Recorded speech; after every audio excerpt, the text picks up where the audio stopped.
So recently I've been doing a heap of estuary fishing and just light tackle fishing in general.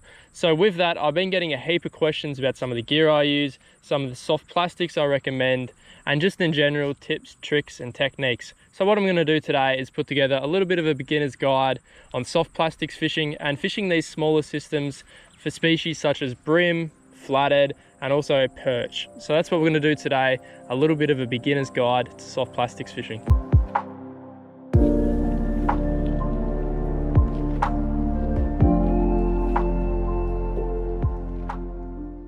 Alright, so obviously before you can even start fishing, what you're going to need is a rod, reel, and also line. That's all fairly important, but it doesn't have to be too expensive. So pretty much a general idea is you want a 1 to 3 kilo rod, a 2000 size reel, spooled up with 4 to 8 pound braid. That's pretty much a general idea of the setup you want. Almost dropped mine, but if you want to know my exact combo, then I'll link it in the description below.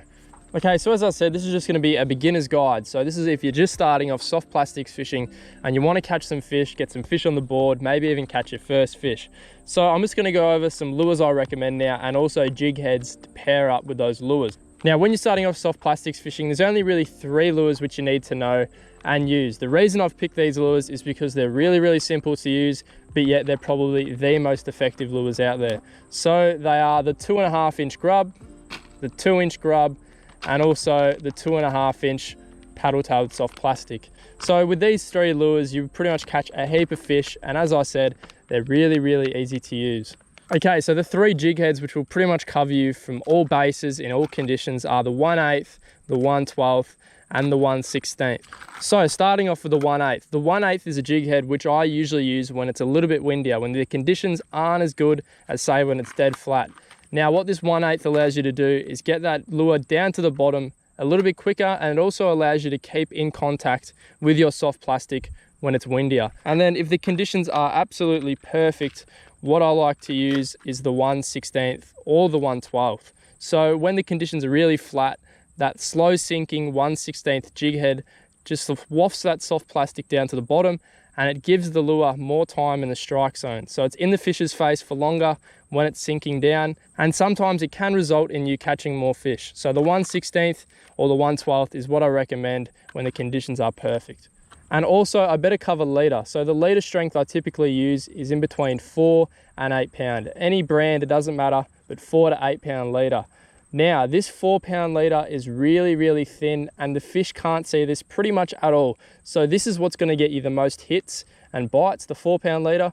But you can also go up to 8 pound when you're fishing heavy structure near pylons, near bridges, and the 8 pound will give you a little bit more protection from getting snapped off by those bigger fish.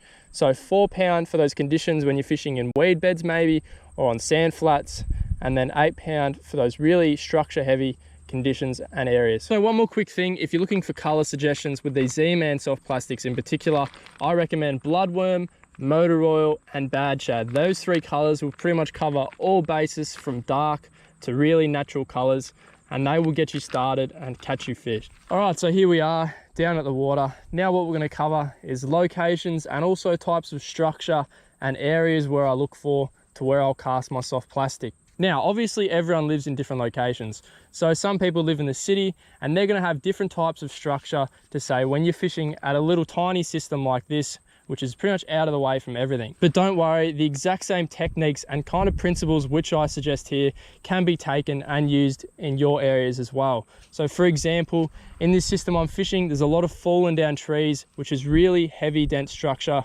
which the fish like.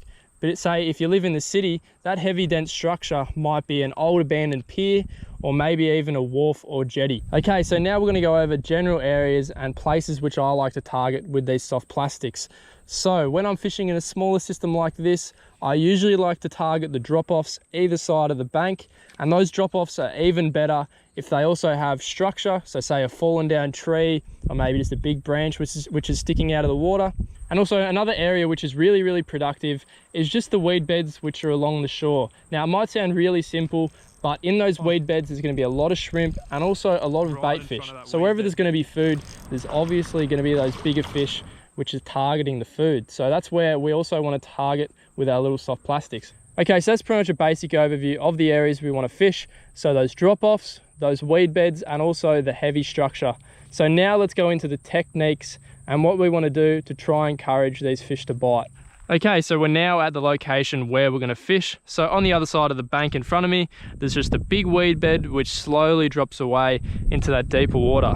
Now, the reason I've chosen the curly tail grubs and the paddle tailed soft plastics for you guys to use is because they are extremely simple to use. It doesn't get any simpler than using these grubs and the paddle tailed soft plastics. So just in front of us is that weed bed. So all we're going to do is just make a small cast towards the other side. So we want to land that lure right in front of the weed bed. Now, the reason I'm recommending these lures in particular is because they have so much natural action already implemented on them. So once that's hit the bottom, all we've got to do is just do a couple of flicks. So just tap, tap, and then you just let that lure sink all the way back down to the bottom. These little curly tail grubs on the way down, these tails are wiggling and getting the fish's attention. So once that's hit the bottom, a couple of flicks, and simply just let it sink all the way back down. Now you can tell when you've hit the bottom because after you lift it up, so you give it a couple flicks, you look at the bow in your line. Now there'll be a little sudden jud once it hits the bottom. See that? Now it's becoming more slack. So that hit the bottom, and we'll try to demonstrate that again. So you lift it up, you watch the slack line, and you'll see a little jud. See that jud? That's when it's hit the bottom. So you want to make sure you're always in contact with the bottom when you're hopping it along. So you just hop it all the way back to your feet. Okay, so we made a cast in that area, and now we're pretty certain that there's no fish or no feeding fish in that area. So what we're going to do is just make another cast 5 meters to the right and keep on doing that until we've covered the whole weed bed. And then after we've done that, if we don't find any fish, then we'll keep on moving along, finding more structure, maybe some fallen down trees or more weed banks to cover. Okay, and just a couple more things to touch on. If you can, get your hands on some scent. A scent will greatly increase your chances of getting bites and takes from fish. And the other thing is to look for shade in the areas you're fishing. So anywhere where there's tall trees which cast a shadow over the water, or maybe just tall grass which casts a shadow over the water. Look for that shade because that's where the ambush predators will be sitting and waiting for fish to swim past. All right, so now we're going to go out and have a fish. So using every single thing I've said, from the gear to the soft plastics to the locations, we're going to go out and have a fish ourselves and hopefully show you guys some examples.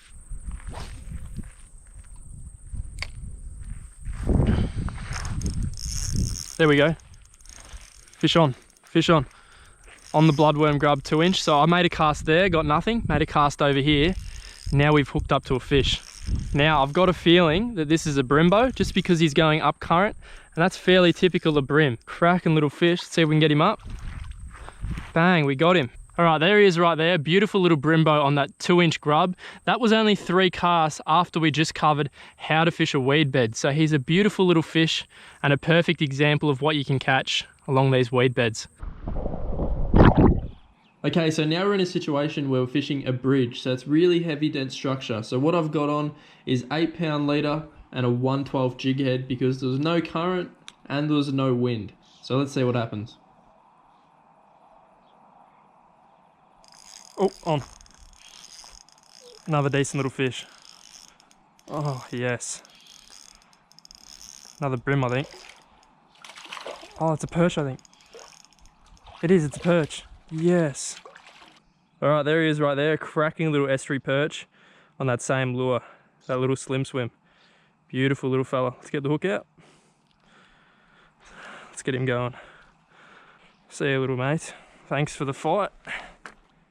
And have a good day. Bang. Yes. Under that bridge as well.